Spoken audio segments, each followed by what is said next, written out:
Comment modifier la page de connexion moche de WordPress pour en faire une page à votre image, donc à l'image de votre entreprise, de votre site internet, donc avec votre logo, éventuellement des images de fond, pourquoi pas même une vidéo en fond, un formulaire de connexion un peu plus sympa, un petit peu plus moderne, et puis des contrôles finalement sur qu'est-ce qui apparaît, le style du bouton, voire même le pied de formulaire.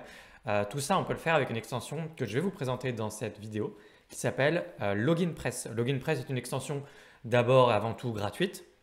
Et puis il y a une version payante. Alors moi je ne vais pas vous présenter la version payante. Il y a certains avantages à la version payante qui sont intéressants. Je vais sûrement les évoquer en cours de vidéo, mais je vais vraiment vous faire une démonstration gratuite. Ce plugin est particulièrement intéressant pour votre site internet évidemment si vous voulez un petit peu plus de swag, mais pas seulement du coup, c'est intéressant pour vos clients. Pour les agences ou les freelances, évidemment, c'est beaucoup plus sympa d'arriver sur une page de connexion à leur image, ça fait une bien meilleure impression et donc finalement c'est un petit plugin qui est très très utile. Alors ce que je vous propose de faire du coup, c'est de se connecter pour la dernière fois via ce formulaire de connexion, encore une fois moche. Donc je me connecte, je vous retrouve de l'autre côté. Et une fois de l'autre côté, on va installer une extension, encore une fois gratuite, via le répertoire d'installation WordPress, extension ajoutée. Et on va en fait installer Login Press, donc qui se trouve juste ici. Donc vous pourrez avoir plus d'informations si ça vous intéresse sur la version Pro. Notamment, ce qui peut vous intéresser, c'est beaucoup plus de design, de layout possible pour votre page de connexion. Vous verrez qu'en fait, il n'y en a qu'un seul par défaut de possible en gratuit, mais en fait, vous pouvez quand même le personnaliser et donc en fait, vous avez quand même suffisamment d'options. Moi, je trouve que pour juste ça, ça ne vaut pas le coup de payer. Par contre, vous avez des choses du style la redirection, par exemple. La redirection une fois qu'on est connecté. Donc, si vous utilisez Login Press pour utiliser la page de connexion WordPress par défaut, pour vos élèves, vos clients, vos adhérents, des choses comme ça, eh bien, vous pouvez les rediriger automatiquement là où vous voulez. GiveWP, Amelia, le compte client WooCommerce, vous pouvez faire ce genre de choses. Donc ça, c'est très intéressant parce que sinon, cette page de connexion par défaut de WordPress, elle mène évidemment au back-office de WordPress. Donc pas très intéressant pour des gens autres que les propriétaires du site, vous, le webmaster ou votre client de votre site. Donc ça peut être très intéressant. Il y a aussi des options pour créer des URL de connexion rapide et d'identifiant et création de mot de passe identifiant très rapidement. Vous envoyez juste une URL à quelqu'un et il peut se connecter juste en cliquant sur l'URL. Vous avez ce genre de choses, donc très intéressant. Si vous pensez que ça peut vous intéresser, dites-le moi et je prendrai le temps de prendre en main la version pro. Je n'ai fait que regarder des vidéos sur la version pro de Login Press. Je ne l'ai jamais testé moi-même parce que ce n'était pas utile. Voilà, donc nous, ce qu'on a à faire, c'est cliquer sur extension ajoutée, faire une recherche Login Press. Et ici, vous avez plusieurs extensions par la même entreprise. C'est WP Brigade juste ici. Nous, ce qui nous intéresse, c'est bel et bien juste Login Press. Je pourrais vous montrer Login Logout menu rapidement en fin de vidéo. Ça peut être utile. Donc, on active l'extension. Ensuite, on a un nouveau menu qui se crée qui s'appelle Login Press. Et tout va se passer essentiellement via le Customizer. Alors, je vais vous montrer. D'abord, je vais faire passer cette étape juste ici. Et vous avez quelques options ici. Par exemple, est-ce que vous voulez que ce souvenir de moi soit automatiquement coché? Donc ça, c'est intéressant. Là, la possibilité d'utiliser par exemple que l'adresse mail ou que le nom, l'identifiant. Ça peut être l'un ou l'autre. Par défaut, c'est l'un ou l'autre dans WordPress. Ça peut être que l'un ou que l'autre si vous le souhaitez.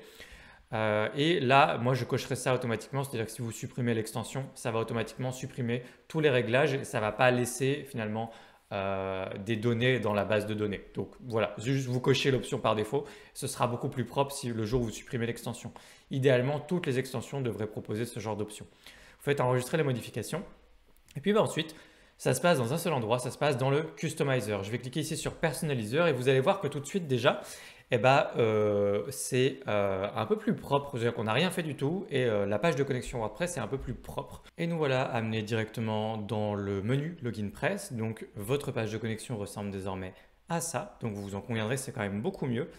Et donc vous avez pas mal d'appels à l'action assez explicites pour modifier des choses sur cette page. Donc par exemple, excusez-moi, le plus important c'est le logo évidemment.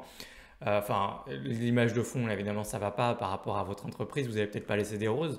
Mais d'abord, le logo. Donc, vous pouvez cliquer sur le logo là. Vous voyez, ça correspond au premier menu. Donc, si je reviens en arrière, vous voyez qu'on est juste dans le menu de mon thème. On a le menu qui s'appelle Login Press.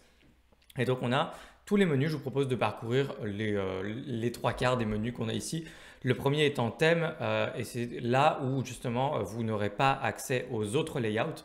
À moins d'avoir la version premium de Login Press. Donc vous voyez qu'il y a pas mal de layouts qui ont l'air honnêtement assez intéressants. Mais du coup, celui par défaut est quand même pas mal du tout, parce que vous allez pouvoir le personnaliser hein, malgré tout. Changer le logo, le style du bouton, ce qu'il y a dans le fond, etc. Donc, je disais, le logo ici, donc vous pouvez cliquer ici, ça vous emmènera directement au niveau du logo. Vous allez pouvoir mettre votre propre logo ici. Donc, moi, j'ai pas de logo, je vous laisse mettre, vous pouvez le désactiver évidemment si vous voulez. Je vous laisse mettre votre logo, vous pouvez changer ensuite la largeur, la hauteur du logo, etc. L'URL si vous voulez mettre une URL sur votre logo, ainsi qu'un titre si vous voulez pour votre logo. Si on descend en dessous, on a arrière-plan. Donc ici, je peux changer l'image de fond. Donc vous voyez que par défaut, vous avez une image là, vous avez quelques images en plus qui sont à votre disposition, mais vous pouvez mettre votre image de fond juste ici. Vous pouvez mettre une couleur de fond, dans ce cas vous désactivez l'image de fond et vous mettez simplement par exemple la couleur qui correspond le plus à des couleurs de fond de votre site. Je peux laisser sinon l'image ou je peux mettre une vidéo. Vous avez juste ici vidéo d'arrière-plan si vous préférez. Là, vous avez quelques options par rapport à l'arrière-plan en image. Vous savez, donc cover, contain, etc. Vous pouvez évidemment laisser tout ça par défaut. De toute façon, ce sera probablement très très bien. Donc image, vidéo ou couleur de fond à votre convenance. Ensuite, on a personnalisé le formulaire ici. Par exemple, vous pouvez cacher la box de fond de formulaire. Dans ce cas, il faut faire attention à ce que tout soit lisible en fonction de l'image de fond ou de la couleur de fond que vous avez mis. Vous avez la largeur du formulaire, la hauteur du formulaire. Donc là, on ne le voit qu'au niveau du pied de page. Moi, je vais laisser le fond comme ça se verra un petit peu mieux. Là, vous voyez qu'ensuite, je peux jouer. Ça, on voit un peu plus justement. Rayon de forme, etc., etc. L'ombre du formulaire. Donc vous avez même la possibilité de mettre des bordures si vous voulez. Donc là, ça rappelle beaucoup du CSS pour ceux qui ne connaissent pas.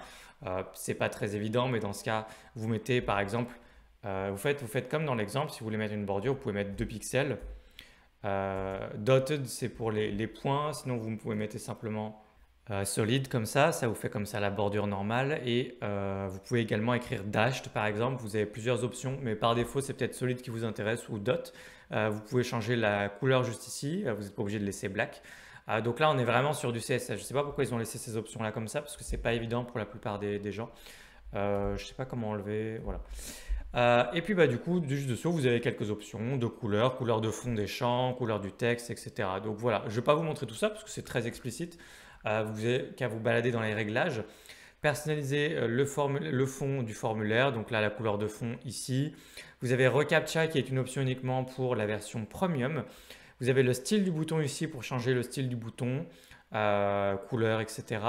Hop, je reviens en arrière. On a message d'erreur, message de bienvenue. Donc tous les messages d'erreur sont ici. Vous pouvez les personnaliser. Le message des bienvenus, les messages de bienvenue, ils sont là aussi. Vous avez en dessous le pied de formulaire, ça vous permet d'activer ou de désactiver certaines parties. Par exemple, là, je peux désactiver le pied de page. Le pied de page correspond à cette partie mot de passe oublié. Là, je peux d'ailleurs, pour que ce soit plus explicite, que ce soit un lien, je peux le mettre en underline juste ici par exemple. Vous avez des couleurs, des tailles de police. Là, vous avez la possibilité de désactiver retour vert. Donc, c'est ici si vous voulez que les gens puissent facilement revenir à votre site. Sinon, je peux le désactiver. Et dessous, vous avez la possibilité d'activer ou désactiver aussi une barre tout en bas de copyright. Si je l'active et que je descends, on ne voit pas, je ne sais pas pourquoi on ne le voit pas, normalement ça fonctionne bien. C'est possible que ce soit lié par exemple au fait que j'enregistre mon écran en même temps, je ne sais pas si c'est un petit bug comme ça. En fait, vous avez simplement une barre blanche en bas qui affiche du coup ça, donc l'année en cours et le nom de votre site, tout droit réservé. Donc ça fonctionne très très bien. Là, c'est peut-être lié à ce que je suis en train de bidouiller, mais voilà, vous avez la petite barre en bas, on voit hein, qu'elle va apparaître là, même si elle n'est pas là. Donc montrer un peu d'amour ensuite, si vous voulez laisser le propulser par Login Press juste ici, vous pouvez le désactiver sinon, si vous le souhaitez. Voilà, et couleur de fond du copyright, couleur du texte, tout simplement. Et puis bah, sinon, vous avez Google Font uniquement dans la version Premium pour choisir un peu les polices et vous pouvez tout à fait ajouter dans la version gratuite du CSS ou du JavaScript si vous voulez pour personnaliser votre formulaire. Il ne vous limite pas du tout au niveau des petits ajouts de code si ça vous intéresse. C'est pas plus compliqué que ça. Vous faites publier et votre page de connexion WordPress ressemble désormais à ça. Donc votre image de fond, votre logo, personnaliser un petit peu le formulaire et vous voyez que ça ressemble plus du tout à la page de connexion par défaut de WordPress. Donc très très très intéressant Login Press. Je vous ai très rapidement parlé de la version Pro. Encore une fois, si ça vous intéresse, je pourrais vous faire une petite démonstration, il n'y a aucun problème. Et puis, bah, si jamais je me rends dans les extensions ici, je peux vous montrer très rapidement. vous avez ici le Login Logout menu. Donc si je l'active, ça va en fait installer une autre extension qui s'appelle donc Login Logout menu par la même entreprise, qui va vous donner des petites options à ajouter dans votre menu pour ajouter facilement un se connecter ou se déconnecter pour les gens qui ont besoin de se connecter ou se déconnecter à votre site. Donc ça peut être intéressant. Moi, c'est quelque chose que je fais directement via les options de mon thème, mais c'est les options pro de mon thème. Si jamais vous voulez, donc vous pouvez regarder et jeter un œil à cette extension. Donc elle est juste ici, Login Logout menu. Là, je vais l'activer. Et donc ensuite, tout ce que j'ai à faire, c'est me rendre dans mes menus. Et juste ici, j'ai une nouvelle option, Login Logout menu.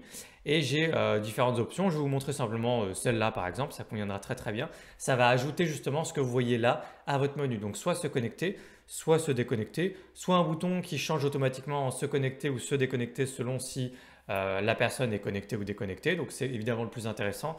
Soit créer un compte, par exemple, profil, user, etc. Donc là, je vais juste ajouter Login Logout. Et j'en avais déjà un d'activé parce que j'avais fait mes tests avant. Donc voilà, vous avez juste ici Login Logout. Vous voyez que vous pouvez changer les labels. Évidemment, le but, c'est pas du tout de laisser ça en anglais. Donc vous remplacez Login et Logout par se connecter et se déconnecter. Vous laissez la petite barre au milieu, c'est important. Et puis ensuite, moi je vais laisser en anglais, c'est très bien pour ma démonstration. Ensuite, vous avez juste à cliquer sur enregistrer le menu. Et puis je vais vous montrer le résultat. Si je vais de l'autre côté, j'ai dans mon menu désormais la possibilité de me connecter ou déconnecter selon si je suis connecté ou non. Donc, comme je vous l'ai dit, je l'ai laissé en anglais. Vous, ce sera en anglais, donc vous allez mettre connecter, se connecter ou se déconnecter. Donc là, c'est écrit se déconnecter. Donc si je clique ici, ça va me déconnecter. Toc. Ça m'amène sur ma page de connexion qui ressemble actuellement à ça. Elle n'est pas très très jolie. Hop. Et puis si on va sur le site, là vous voyez que maintenant c'est écrit login. Donc vous avez en fait dans votre menu maintenant la possibilité d'avoir un élément de menu dynamique pour écrire se connecter ou se déconnecter selon la situation de votre visiteur et vous avez été capable de modifier complètement la page de connexion de WordPress par défaut. Donc si ça vous a été utile, n'hésitez pas à commenter, liker la vidéo, la partager. Si vous avez des questions, donc l'espace commentaire il est là pour ça. Et si jamais vous voulez aller plus loin avec moi sur WordPress, j'ai des formations WordPress à votre disposition. Les liens se trouvent dans la description de cette vidéo. Et puis moi je vous retrouve très bientôt dans une prochaine vidéo WordPress. Et pour ne pas manquer la prochaine vidéo, pensez à vous abonner. À très bientôt, ciao.